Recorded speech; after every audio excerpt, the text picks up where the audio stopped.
So, we will now continue where we have started this journey. And you see, the most difficult part of the journey toward freedom is to take the first step. Because we have to break through so much prior conditioning, so much denial, so much confusion. And that's always difficult. It is always a struggle when we have to start expanding our views about many things that we have formed very rigid views about. Rigid to the point of refusing to consider any alternative points of view.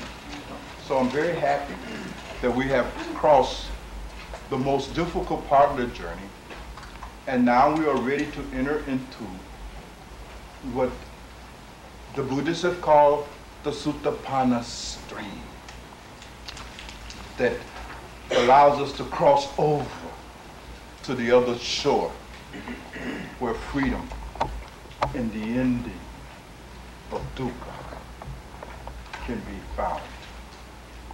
And I hope that, if nothing else today, you take from here a commitment to really become very serious now. Serious to the point of involvement on a daily basis in the process of real, authentic liberation. I call you to transcend the limitation that is ordinary religion, where you are simply preoccupied with a system of belief for the purposes of consoling you in the stressful and dissatisfied condition that underlies your problems.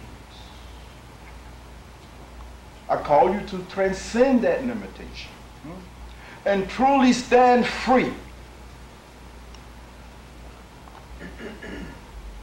to let go of the very process in you that is making your misery in the first place, to lose all sympathy with it.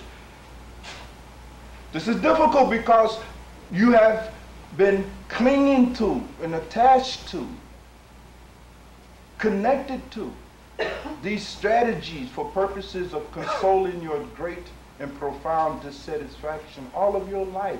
They become intimate with you. They're like a pair of old shoes, and I understand the attachment to them. But you must simply see now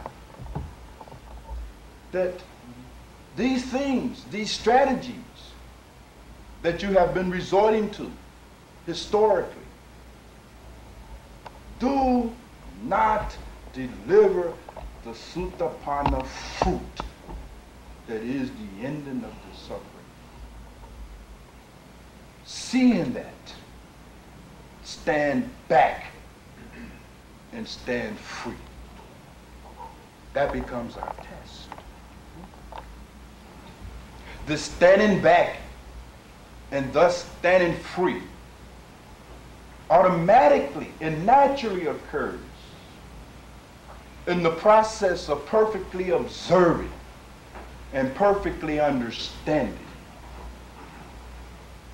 things as things really are. This becomes then the foundation of the path.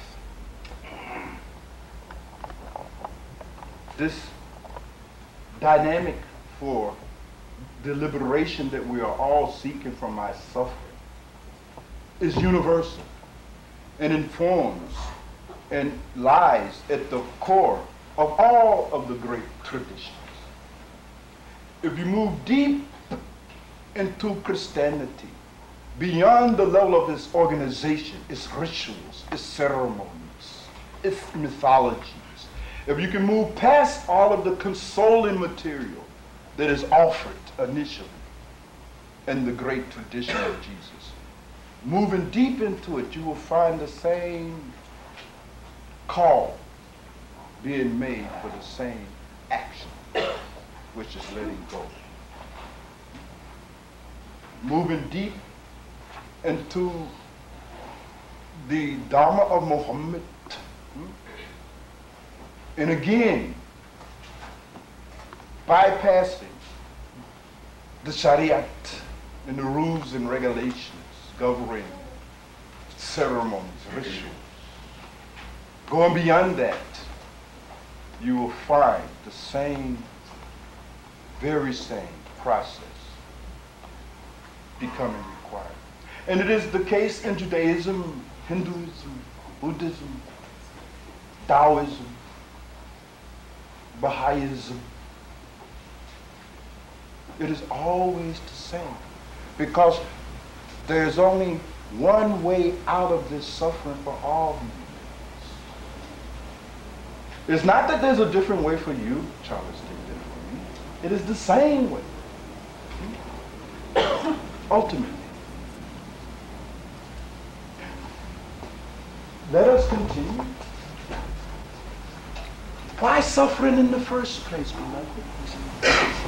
We were talking, Brother Robert and I, during the break.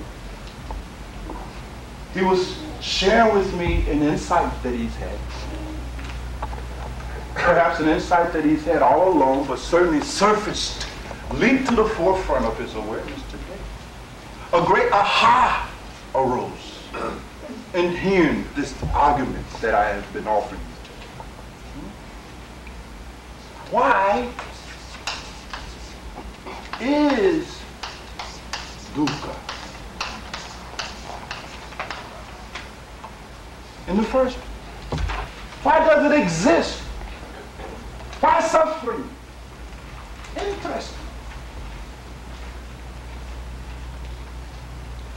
Why suffering exist in the first place?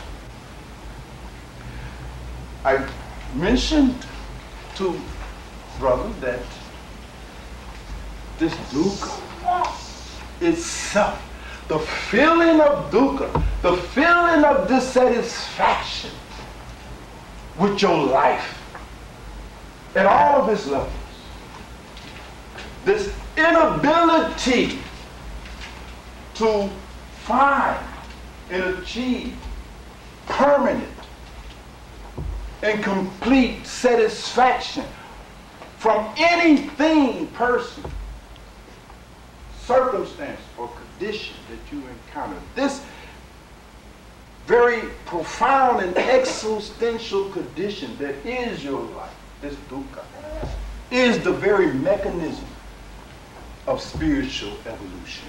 Are you with me so far? Stay with me.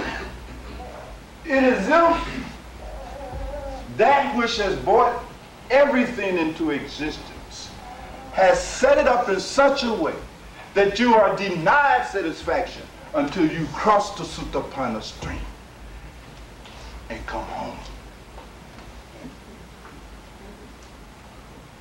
God, Allah, Jehovah, whatever name you wish to give this source and ground of all being, seems to have built into the system that is human existence the absolute impossibility to become satisfied to the point of permanency with anything except oneness with it. No possibility, no way to cheat. You must come back to me and rest in me. It seems to be the way that the creation has been set up. And it is through this systematic process and experience of dukkha to the point of seeing how all of your strategies have failed to produce any real lasting and really fulfilling satisfaction. Seeing this drives you. It becomes the very motive force that moves you. Are you following me? You are motive out of the response to your suffering. it sets up the seeking mechanism. Have you ever thought about it? You never seek that which you are already in union with. Do you? You don't. You cannot. Seeking is predicated on the feeling of being separate. Right? This feeling that you are separate from that which has brought you into being is called ego. Ego is the feeling that you are separate from existence, that you are somehow independently existing, that I exist here and the rest of the universe is there, that there is two. Ego is the illusion that there is two, what we call duality. The reality is that there is only one. And the goal then of spiritual practice and the whole culture of spirituality is the realization of this oneness, which is always, already the case. There is no time that you are not standing in this oneness. Are you following me? It is not possible. To exist, by definition, is to exist within the context of that which you are calling God, by definition. One simply must realize it. One simply must see it. And the most ultimate characteristic of the condition that is oneness, that is God, is that that condition is happy.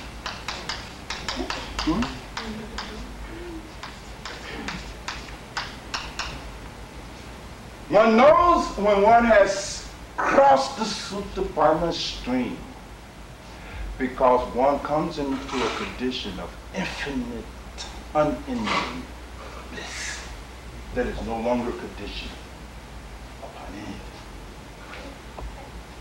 It is a profound thing. And it is just this pursuit of happiness that characterizes all of our activities. Each and every one of us, even every manifest being, in every form, is seeking happiness.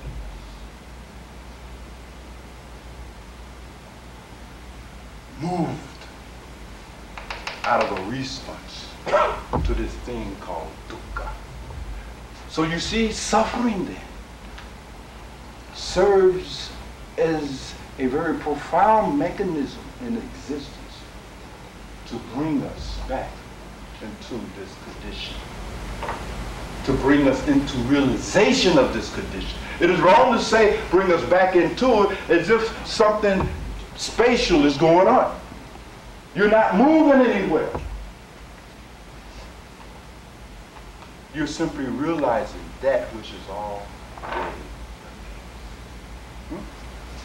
That is the golden purpose. And this is the argument that you must really sit with and truly enter into a very deep consideration of this argument.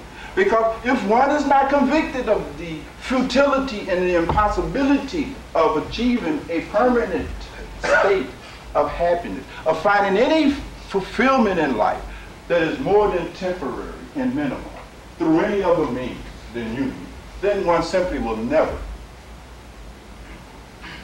become receptive to the grace that is always, already the case.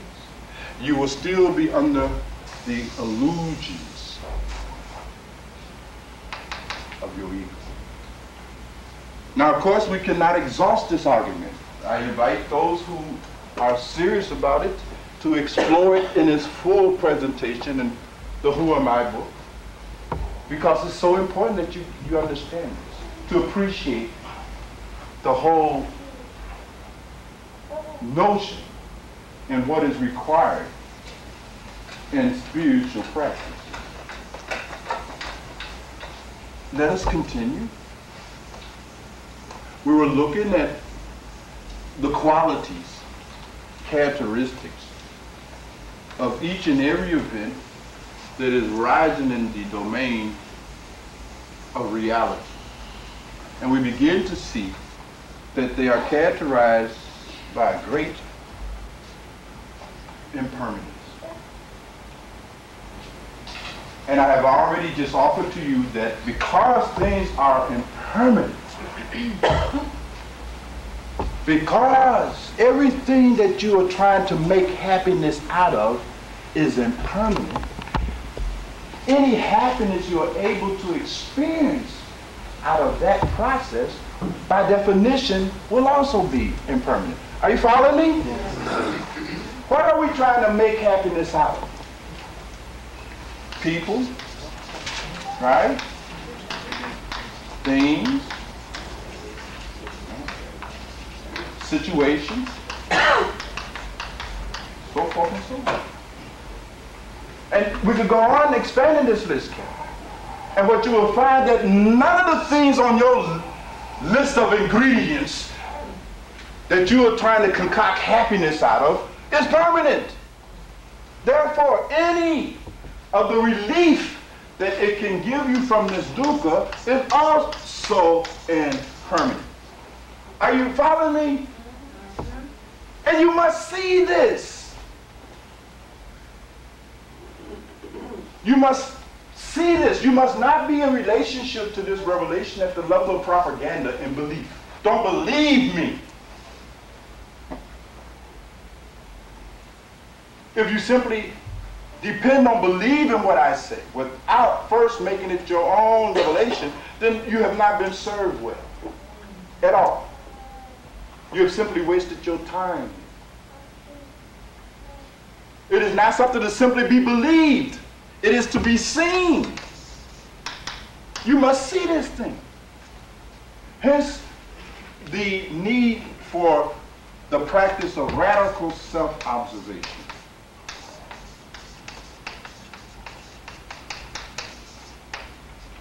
These are the preliminary trainings that one must go through before one can truly engage effectively in the self and God realization process. Are you following me? Yeah. This is the preparation. There must be a radical self-observation.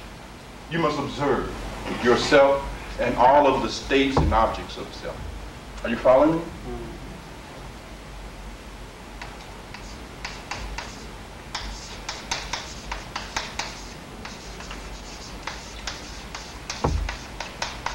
They must be observed thoroughly. And this is a great. With this very radical self-observation will come a very radical understanding.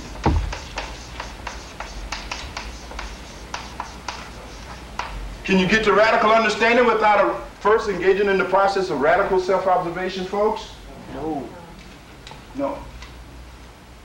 Be convicted of that. Because there are still those who said no really means but saying yes in their heart. They really, somewhere deep down inside themselves, they really think that they can avoid this. So you want somebody to tell you about yourself. So you're looking for a therapist. Please, therapist, would you tell me about myself? Or you're looking for some book to tell you about yourself. How would a book tell you about yourself? Or are you resorting to some oracle? Or palmistry? Or astrology? Or reading tarot cards? And throwing cowrie shells? And mixing your colors? Hoping that through these mechanistic processes, you will be able to learn something about yourself. You are willing to resort to all kinds of things rather than do that which must be done, which is to look at yourself radically. Someone mentioned earlier the necessity for honesty. Right? This is where it comes in. You must be radically brutally honest in such self-observation. Now this is so. I am simply emphasizing and underscoring these points because I know there are some of you here who have already demonstrated and expressed an interest in really engaging in the spiritual processes I have been trying to articulate it this morning. And I don't want you to bring to the process any kind of wrong view. The process is not magic. There is no magic. Period. There is nothing up in the sky beyond the clouds that's going to liberate you.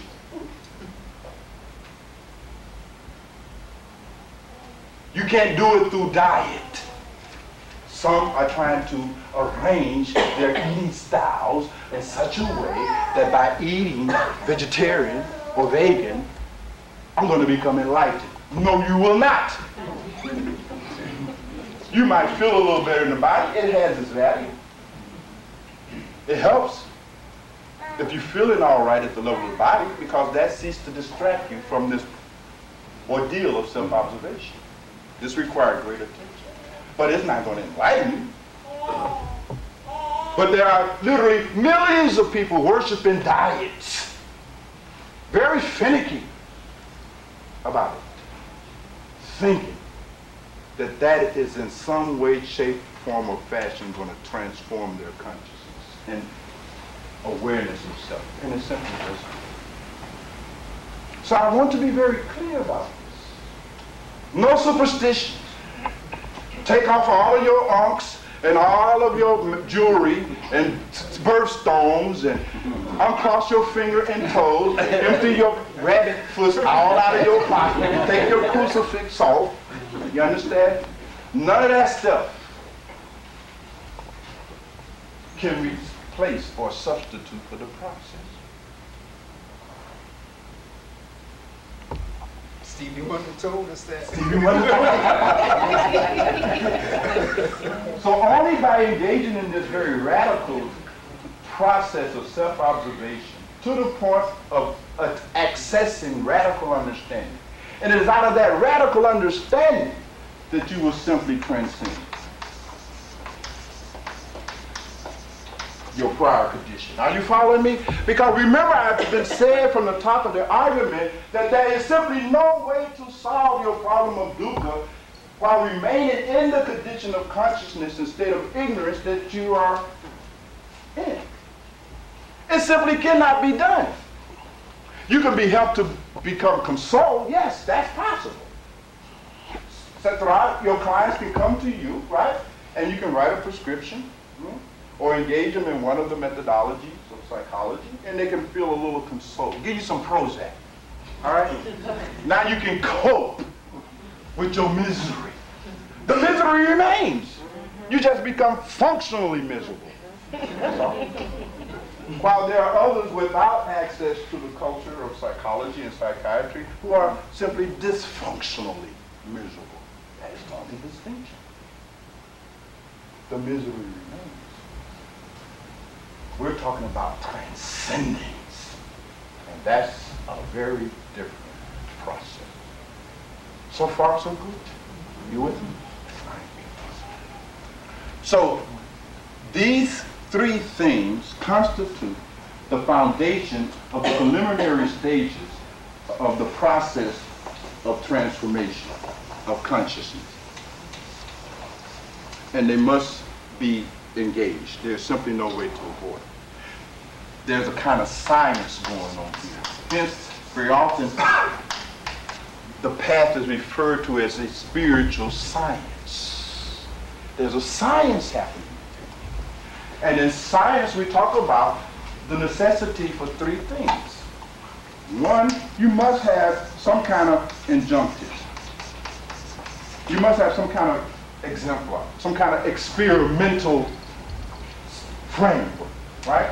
You must do something to know something, right? If I'm a scientist, right, and I want to know how cells split or how cells react to the invasions of a virus, right, I must conduct an experiment, right? I must put a sail on a slide, put some dye on it, and slide it under my mic and look at it. There is simply no other way to access or apprehend that which I want to know. Now you follow me here? You must do that. This is the most crucial step in the scientific process, the scientific method. Even after I have conducted the experiment, accessed and made contact with the data, the field of knowledge that I was trying to get to in the first place, I am not through. I must now what, folks? Verify. Check. Within a community of practitioners. You must do that. It's not enough that I ran the experiment, I looked at it, I therefore came to certain conclusions. I must check it out now with others who have made the same experiment. Why? Why? To validate it. To validate it and to make sure that I what? Got it what? Right? And that I'm not self-deluded. Because you can delude yourself when you're practicing outside of a community. Hence the need to practice inside of a community in any pursuit of knowledge. Please underscore that. Because there are many of you who think you can single-handedly find the thing. That you can stand back from a community. No, you cannot. You must be a part of a community that is skilled and have conducted the same experiment in search of the knowledge that you are searching for. Otherwise, you are simply subject and very likely to remain self-deluded about it. Now, you have concocted some kind of strange mixture that you call in meditation. But when I meditate, what are you talking about? You don't know anything about meditation. You put together some stuff based on this book, that book, what you heard, what you saw on Oprah. You understand? You stirred it up, and you're calling that meditation? And when I meditate, Bhagwan, oh, this happened and that happened, I'm going here. You're deluded. You're hallucinating. Check with the community. Go into a community of practitioners and they tell you you're deluded. You simply fell asleep. You fell into a trance state. You went down in the body. You're hallucinating. You're psychotic. You're not enlightened. You are having no experience of having achieved any kind of meditative condition at all. Not in any real authentic sense. But outside of the community, you can't know that. You see? So you will find community is always a very necessary part of any method for the acquisition of authentic knowledge. Doesn't matter which spectrum or level of knowledge that you're trying to ascertain. If it's physical knowledge, the knowledge that makes up the discipline of science, you must practice science within a community of other scientists. In fact, nobody in science would even take you seriously at all. If you are pursuing knowledge in the realms of psychology, then you must work within a community of psychologists who can validate and verify the outcome of your pursuit based on the fact that they have also pursued it and can check. You need somebody to check your answers against. Otherwise, the tendency is to remain self-deluded. So there's a science going on here. Those who have entered deeply into the process of self-observation, all without any exception, every saint, every sage, every mystic, every practitioner, every adept who has really truly entered into the process of self-observation have all, with no difference, made the same discovery. This is interesting.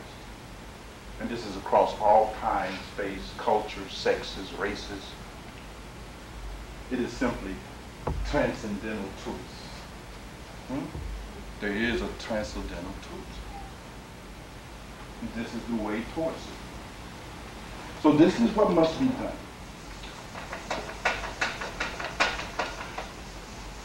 Now, just a few things more, and we're going to open up the floor, because I've said a lot of things here that has hopefully triggered a lot of questions, and I want to address some of them for you. But we want to look again at the mechanism and the phenomenology of the arising of problems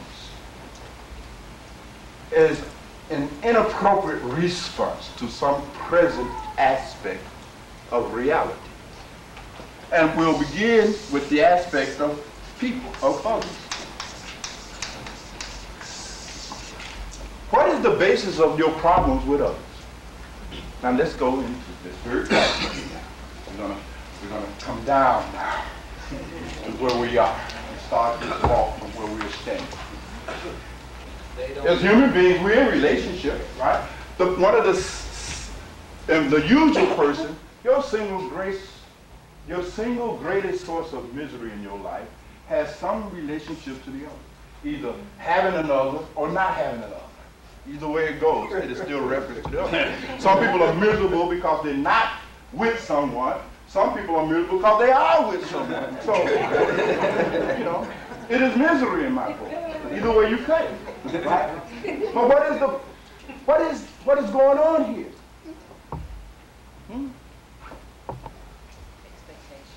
Yes, ma'am.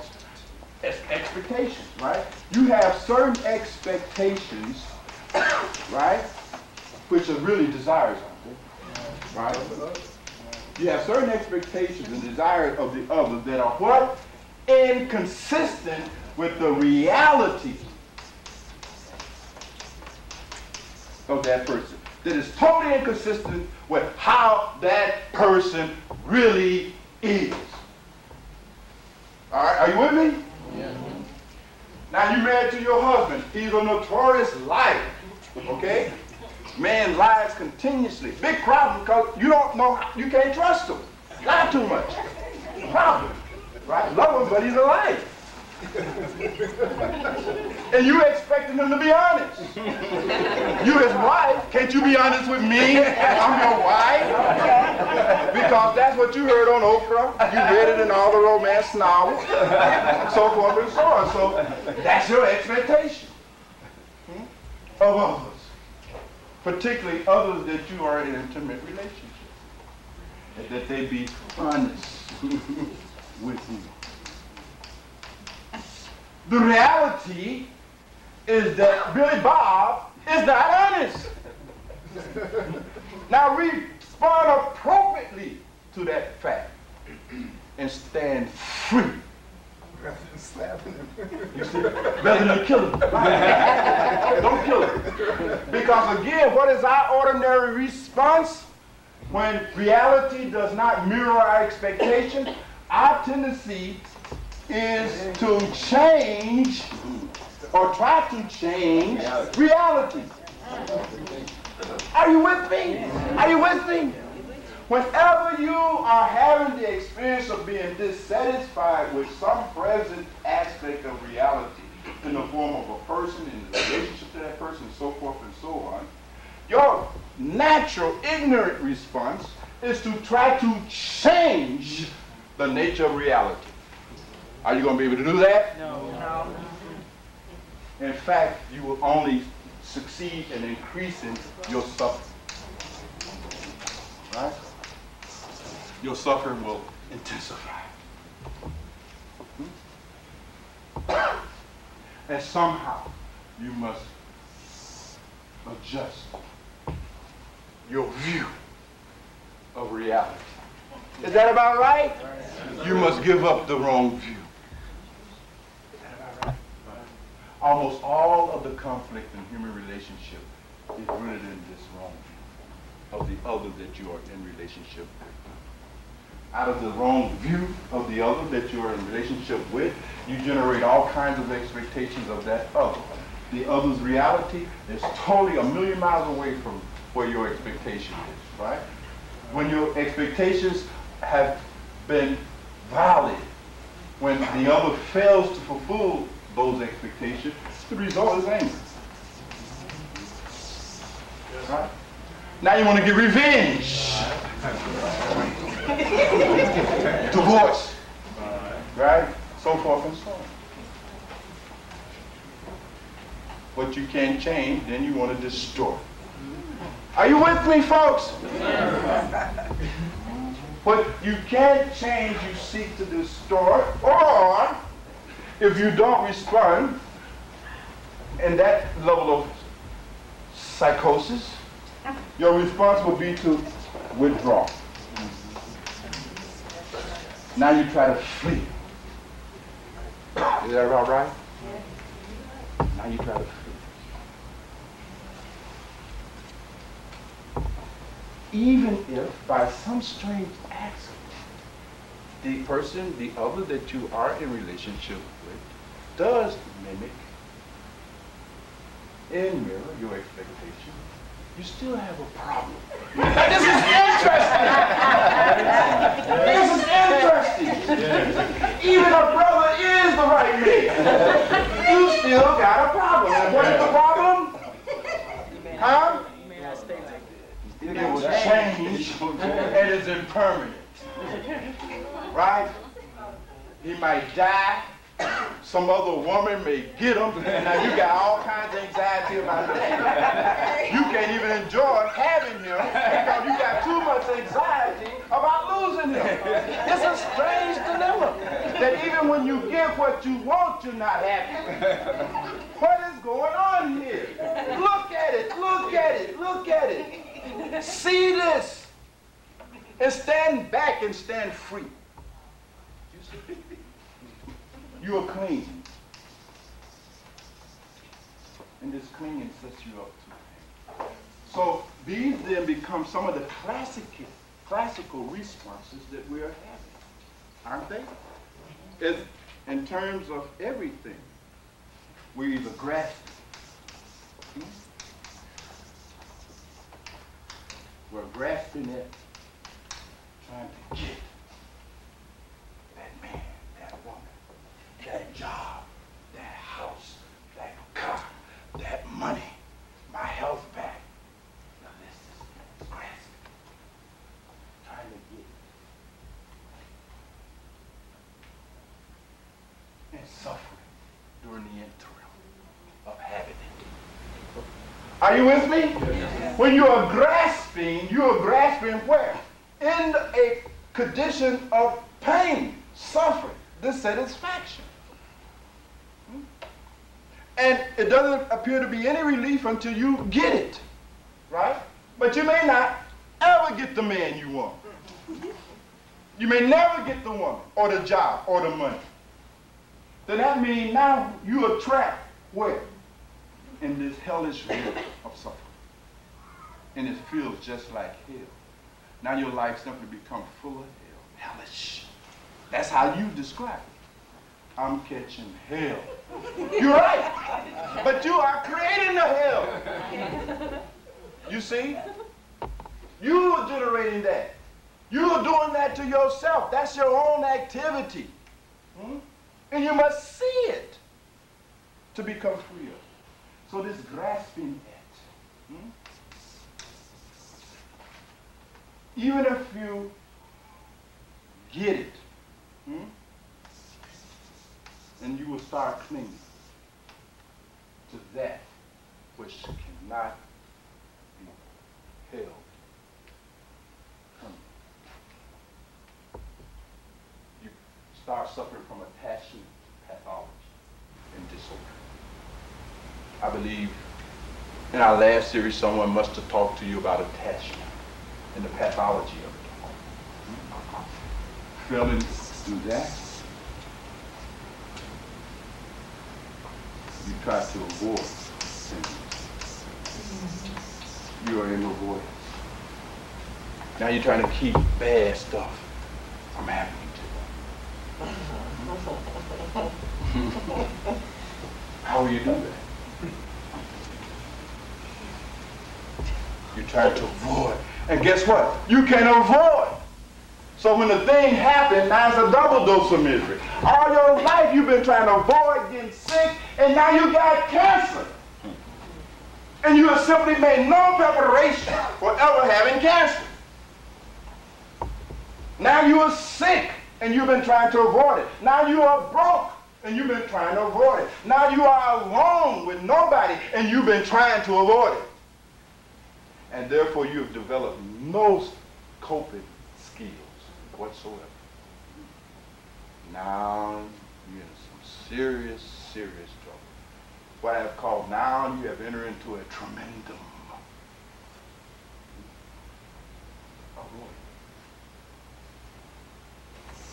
This one here, is the king of it all. You become identified with the thing, person, situation. Now you make the situation, a person, a part of your identity. You integrate them into your own sense of self. Are you following me, therapists? Mm-hmm. You integrate the other into your own feelings of self. You become fused and confused.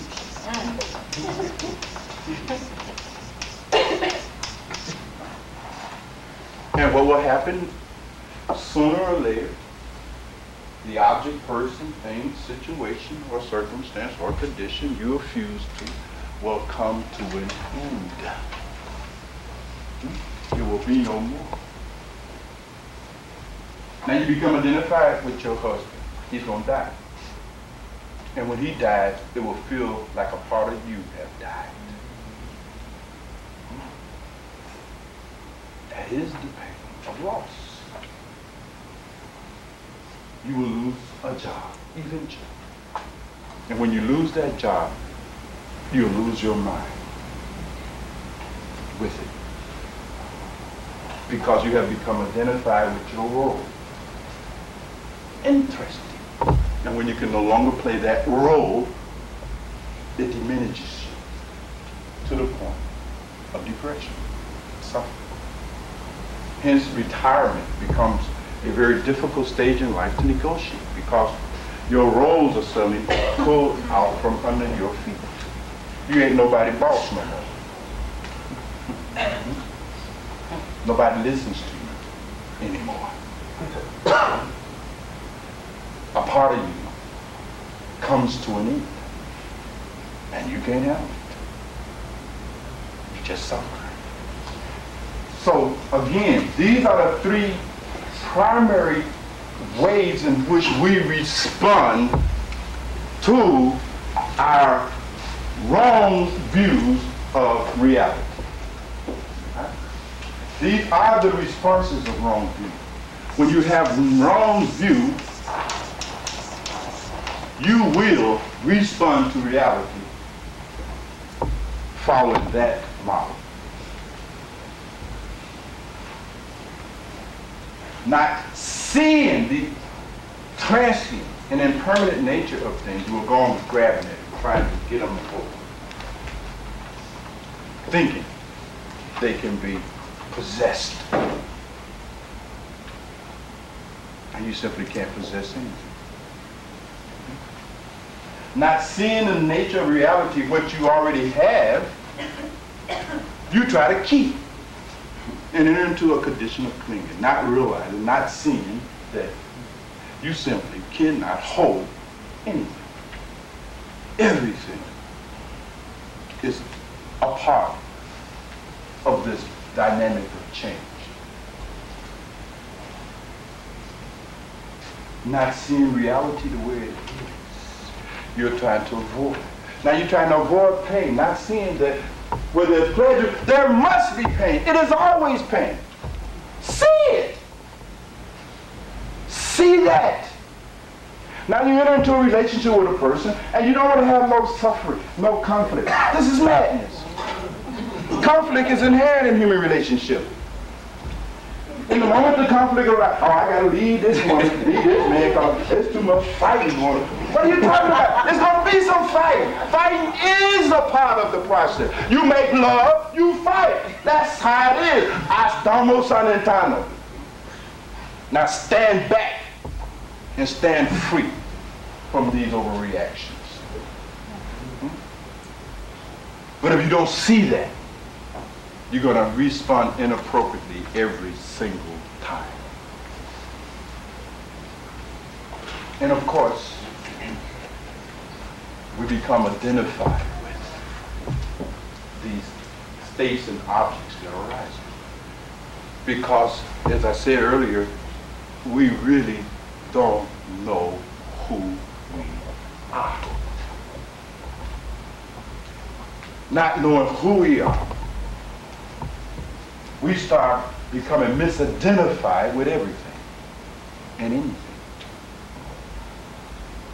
And when I become identified with the states and objects of my own perception, and when those things are bound to end, right, then it is like an ending of me. I die. I go through the bardo.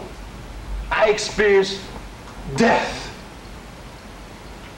Because something that I thought was a part of me has ended, as it must be. So this misidentification with the states and objects of self becomes a very profound basis of a great suffering. You must really observe yourself to the point of radical understanding and transcend the misidentification of what self is. And when you're able to do that, what do you discover?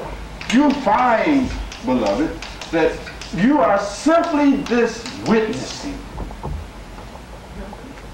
It is something. You are simply a witness of everything, but none of the stuff. Everything is merely arriving within the context and domain of your own consciousness, and you are simply that context that is merely watching, witnessing. Tat twam asi, thou art that. Seeing it, you stand back to who you are, and you stand free of the drama that is occurring. And for the first time, you can enjoy it.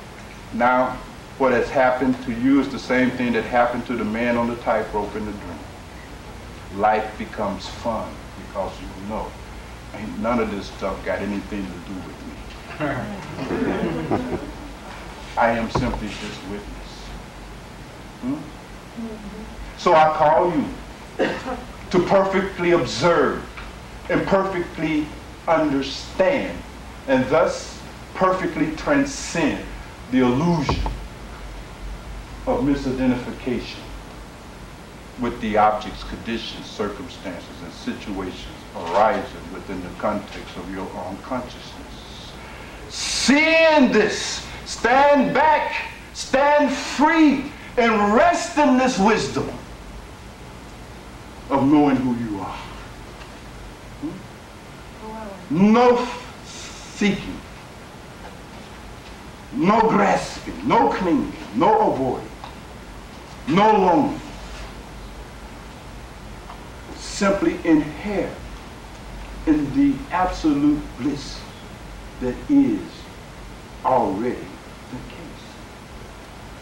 This becomes then the whole goal, purpose of spiritual development. Spiritual development is purpose toward the achievement and attainment of this condition, because this is your real condition. And nobody can do this for you. Someone asks, who am I? You must find that out. Give up this whole thing about depending on others to tell you who you are. Look, see. It's like asking, would you tell me when I'm hungry? Now, what kind of sense does that make? Bhagwan, would you tell me when I'm sleepy? Now, don't you know? Only you can know. Right?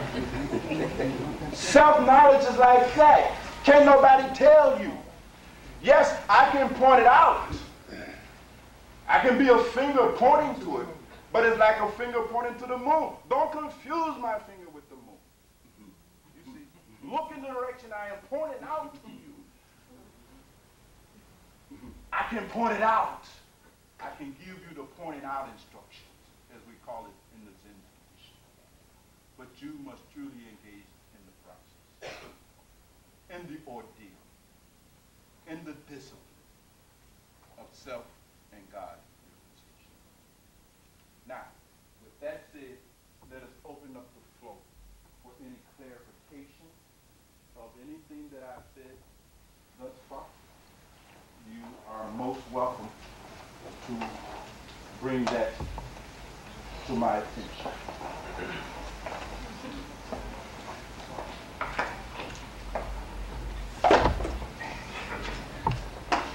Or have I destroyed your mind?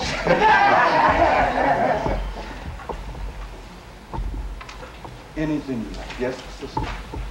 Hi. I'd like to know, can astrology be a tool for self-actualization? Astrology can never be a tool for self-actualization, self-realization.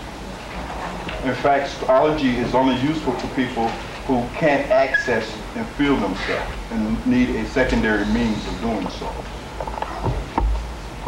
So basically, it's how do you, I mean, if you want to know about yourself, what do you advocate? Just what I've just said, beloved. There is nothing else. There's nothing else. You must really actually enter into this process. It's like resorting to astrology to know if I'm hungry. Now, this is madness. Now, most people resort to astrology because they're trying to figure out if there's a way to predict what will happen to them in the future. It is a response to anxiety. They're trying to know, not knowing that they can't know anything. You see? Right. You simply cannot know.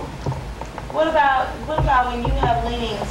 Okay, it's kind of like you live in this society and you have to choose a job and you have to go to work and you have to have a means of living, and all you ever wanted to do was write songs and write, but you have to choose a lifestyle.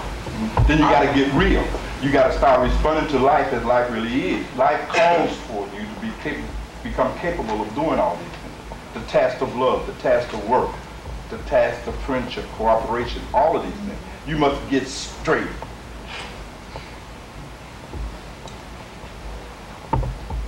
It is so. And people simply don't want to get straight. You must come out of all fantasies, all Maya-making, all alternatives that you're trying to create to reality as it is. Actually, you see, beloved, working, making a living and all these things challenges you at a level of creativity that no art can, that no music can. Period. There's a great misunderstanding. The most creative people on the planet are not our artists, not our musicians. It is the person that can simply live according to the nature of life. That's really creativity. That requires great intelligence, great creativity. And very often you see, sister, and I won't go into it too much, but maybe we can talk privately, because your question is being asked out of your own condition, and you have to understand more about your condition. You see, you have to turn your attention there and see, right? From where is this frustration with life arising in the first place? It's not coming into you, it's coming out of you. And you must see this or be made capable of seeing. Yes, someone else had a comment? Don't mean to frighten you off, but that's all. Right? Yes, sir. Being in a society where everything that's around you, everything, television, news, radio, billboards and whatnot, it plays a part in that whole thing of who am I when you're trying to get to the point where you want to, like there was one comment in your book, who do you know who you were before your grandmother was born? And I'm like, man, I know it. I'm trying to still figure out I am today. But it was just the fact that it seemed like and then the oneness when the child connects with the mother in the mother's womb, and then being affected by the society every day, trying to know who you are and these different other things coming into effect when you really start to understand who you really are, and every day that you are constantly battling with society's dysfunctionalisms, and being African American, the whole concept of being miseducated, and then us having the mind that we really think we know who we are, but we really don't know who we are. Like I always said, who are you? And I was like, I don't know. Where did I come from? Where did I exist? What am I here to do on this planet? Why am I here? And that's that whole concept, which is very difficult. Really trying to get into a place of self-peace. Yes, you see, therefore the need for the process of meditation. Because the only way that you will ever be able to become free of all is that you must somehow liberate yourself from these influences, factors that has conditioned in your sense of self. Now, when we do some of the future workshops and on post-traumatic racism disorders, I will be talking about them, visiting them, within the context of developmental ego psychology. As the sense of self evolves and unfolds through these various developmental stages that I have outlined in the Who Am I book, each one produces a different sense of identity and who you are. So naturally, if you are not able to move through this hierarchy in developmental stages, then you become trapped. Now there is a level of ego development where the fundamental basis by which you form your sense of self is cultural. I've called it cultural-centric basis of identity. You are that which belongs to a certain group or a certain culture, etc., etc. Right? And as long as you are identified with that as your principal basis of who you are, then you will simply mirror that in your psychology. You see, your values will tend to mirror the values of that culture, by definition. So a lot of this, you see, brother, has to do with where you are in your own personal stage of ego development unfolding. If you are stuck, you see, in one of the pre-personal stages, the pre-personal stages are characterized exactly by the absence of any feeling of self. Now this is interesting. When you are at there is the pre-personal,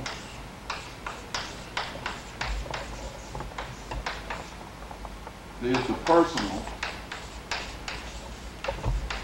and then there's the transpersonal.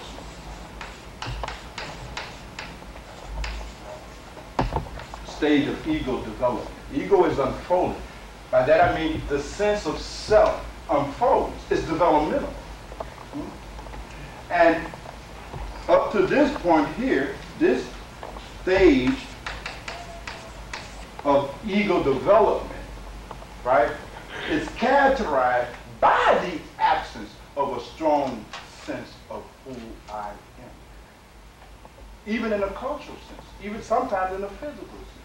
Each of these stages are further divided into 3 sub-phases. And I'm not going to go into this. I refer you to the works of Mahler or Blank and Blank. And, there's all kinds of theoretical psychologists that have written extensively about it. But certainly, the first phase is the artistic. At this stage, the individual don't even have a sense of self. They have not hatched. All right? Some children, when they are born, do not hatch into a sense of self-awareness at all. They exist, yes, but they don't even know they're here. They are artistic. They are closed. They are locked. And just the most primitive processes that is going on in the body. You see? They are artistic. They have no sense of self. Then you have those who have gone a little further. And again, I'm not going to exhaust all of this stuff here. And they begin to separate. You know, they develop what we call a sense of body stuff. Body. It takes the infant a while to learn that it is separate from the mother. It is not self-aware of being a separate body. The boundaries between it and its mother bodies are confused. They can't make the distinction. And so it takes a while then for the sense of self to even differentiate out of the fused state with the mother, even at the level of the body. And then there are intra-body divisions and separation that has to be made. For instance, even when you become identified as being a separate body, now you got to separate out your gender. You know, with the first phase of bodily differentiation from that body of the mother, right? You're immediately confronted with the next phase. Now, what is your sex? Am I a girl or boy? You got to become aware of that. When it first happened, you don't even know if you're a girl or boy. You just know you're separate. So those are intrapsychic stages of differentiation and separation, and then you got to reintegrate all of that. So this will be the area that we will begin to explore, because that is the thing. You must really see what is your sense of self right now. Who, I know you don't know who you are, but who do you think you are? Let's start there. A practical. This is a practical thing. Who do you think you are? Let's begin there. Yes, Miko? I thought that silenced you. I'm a child of God. Philosophy. All right. But I was taught that. Right. And that's what you think you are. You think you are what you've been taught to think. You think you are the opinions of others. You think you are the commentaries of others. That's who you think you are. But you have nothing else to base it on. I mean, you come into life and you have what you're taught the language, so you think because of your culture, and so your identity is formed based on your culture. But here's what has to happen, beloved. You see, at some point in the development of any human being, you are able to make the distinction between self and others, what we call object relationship constancy. You see, at first, when a child begin and become capable of making image and self-representations, right? Those representations of self that it will make will be fused with the same representation it makes of objects in the world that it is seeing. It creates image, what we call the phantasmic stage of development. But it is fused, right? And you must simply move to the next level of development where you can clearly distinguish the difference between your own self-representations and the representations of others and objects. Failing to do that, you remain fused and confused. Borderline is the condition that describes that. You follow what I'm saying? I'm following you. All right. So we're just, again, a lot of this stuff that these kinds of comments raise becomes the basis for a kind of one-on-one thing. And as you know by now, of course, because you've been to the house before. And of course, Shakti Devi probably has made you aware that very often I do, whenever I can, try to make myself available on a one-on-one basis. Because, you know, some of this stuff, quite frankly, is personal. Right. And how I respond to you is you. You know what I mean? Right. Making these kind of response in an open situation very often can cause others to be confused and think that it also applies to them. I'm strictly customized, beloved. You know what I mean? I'm a customized dog. So all my responses is just for the person I'm talking to. It don't have nothing to do with you spectators. Yes, sir. Please stand when you ask your question. How do you think traditions and religions play a role in keeping individuals from violence? I don't think they do it purposely. I don't know whether there's that much intelligence behind the operation of organized religion to do it purposely. But certainly it does, in fact, becomes problematic, but only after you have gone to a certain stage of your own ego development and unfoldment. For instance, a person, unless they reached a relatively higher state of ego unfoldment and development, won't even be concerned with the things that religion is concerned with in the first place. The ability to engage in religion requires that you have already arrived at a stage in your own development where you can function according to a text or out of a role. The role text stage of ego development has to first be attained, you see? Beneath that, the person simply cannot even take other people's point of view into play. They have no ability to think along the lines of empathy. So for them, religion, morality, and all this is not even an issue. So again, religion then is primarily the activity that is available only to those who have at least moved to the fourth egoic stage of development in the first place, right? And so it's useful because you're trying to find your role and place in life, and religion shapes that for you. That is what we call conventional developmental stage, like a conventional morality. You are conventionally moral, you see. But there's another stage, transpersonal, above that, where now you become post-conventional. Now your morality is no longer influenced by the theology of your particular religion. Your righteousness flows from seeing and not believing. Is that right, Nirvana?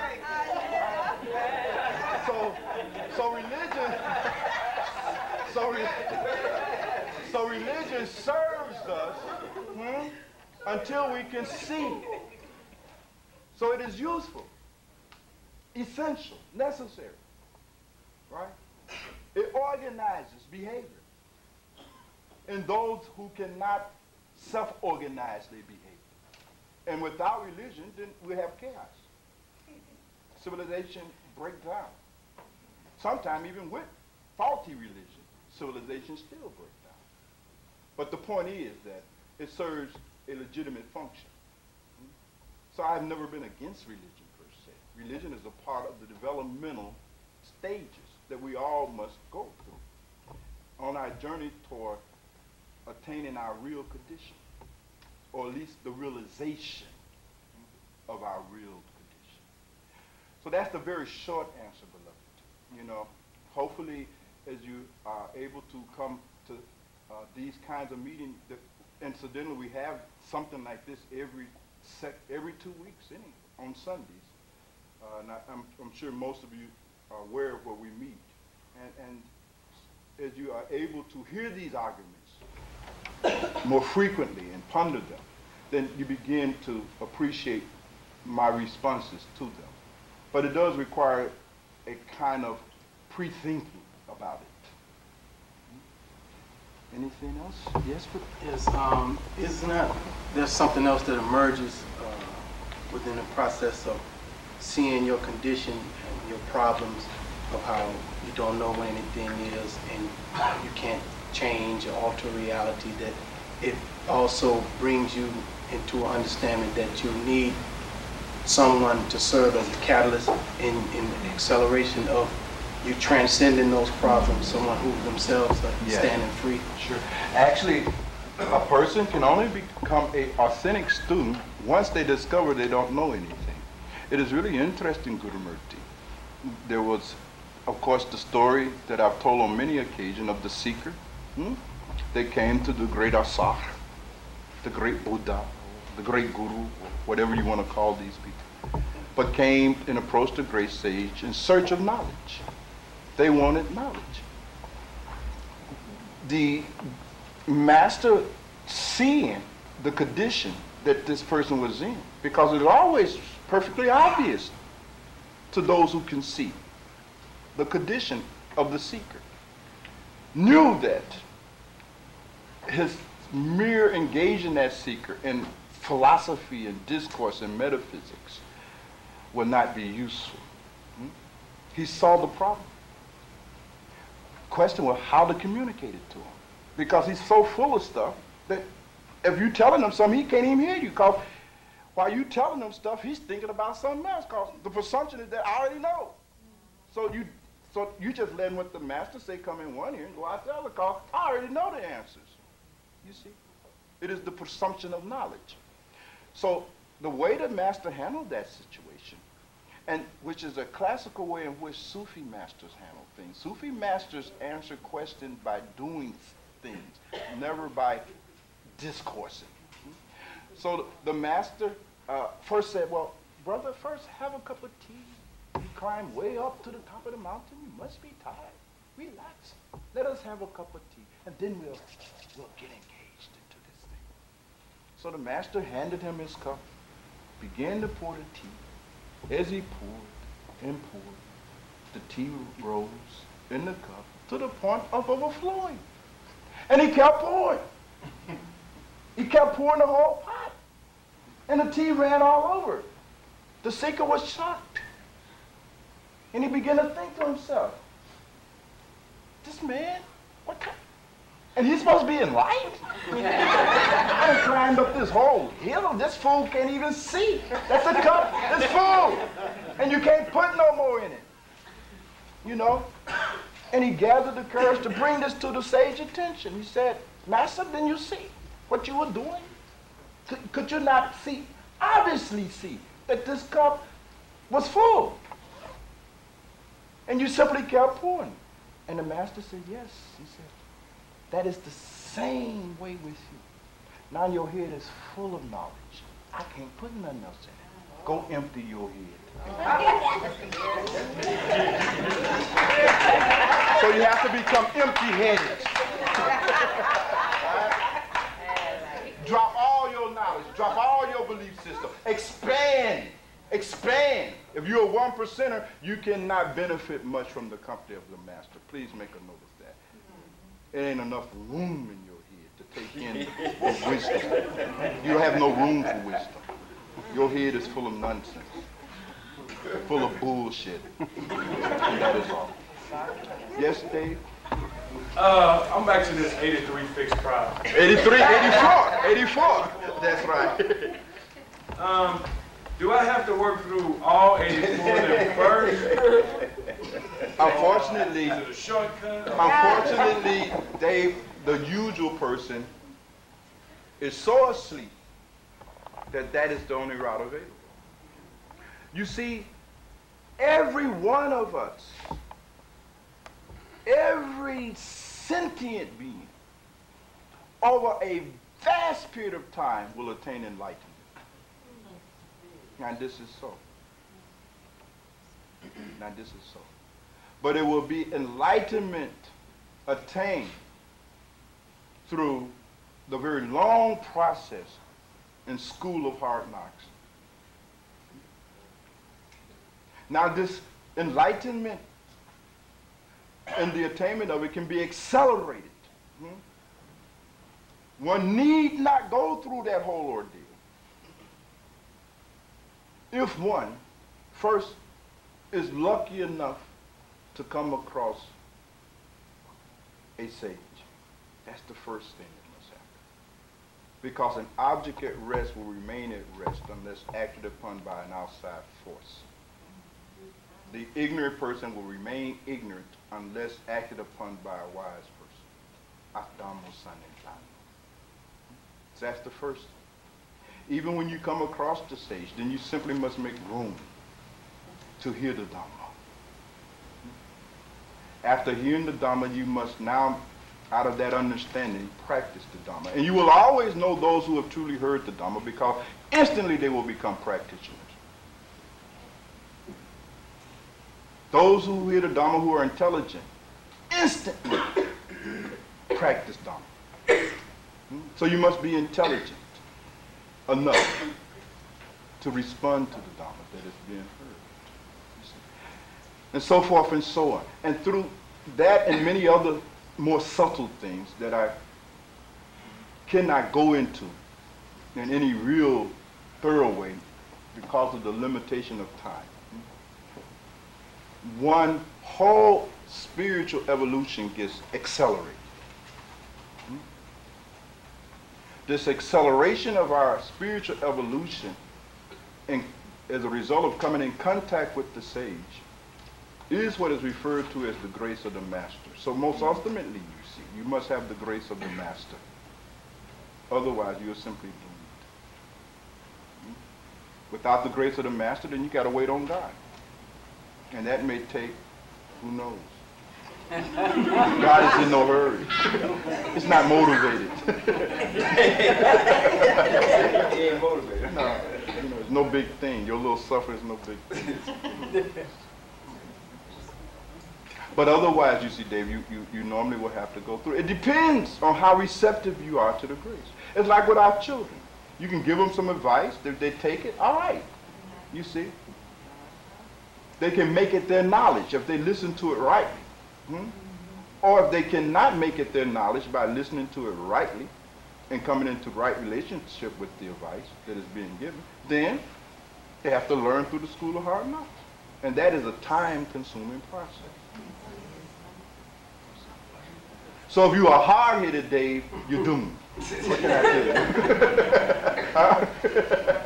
If you're a hard-headed rascal, right? But we specialize in hard-headed rascals in the house. You know, we got a whole department. Anything else?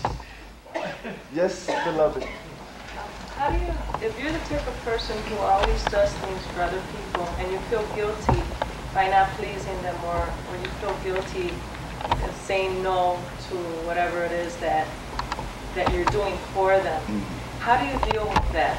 How can you go about not feeling guilty? Yeah. Well, as you know, Darlene, the first thing that we teach, as you know from class, is that you must investigate it, right? And then we got to start peeling that down. We got to see where this reluctance to say no is coming from in your own psyche, right? And we know that that is rooted in some kind of fear. Ordinarily, it is abandonment phobia, fear of abandonment, you see. And why is that fear of abandonment going on in the first place? Because your ego and sense of self and the well-being of that self is always incorporated in the sense of self, right? Has become fused with the other. So if you say something that will cause the abandonment, you will suffer, right? So pleasing is an act that you do in your own behalf. It has nothing else to do with the other person, and you must see that. Pleasing others is your own strategy. It is something you do for yourself. You see? It arises out of the borderline condition that we talked about earlier. You know what I mean? We'll go into it in class. You remember? I remember. Because Lillian wants to go into that now. She wants to have her turn. You had your turn with her. Now she wants to have her turn with you. So you bring it up in class, and we'll have more time, and we'll really get into that. But it has something in that already.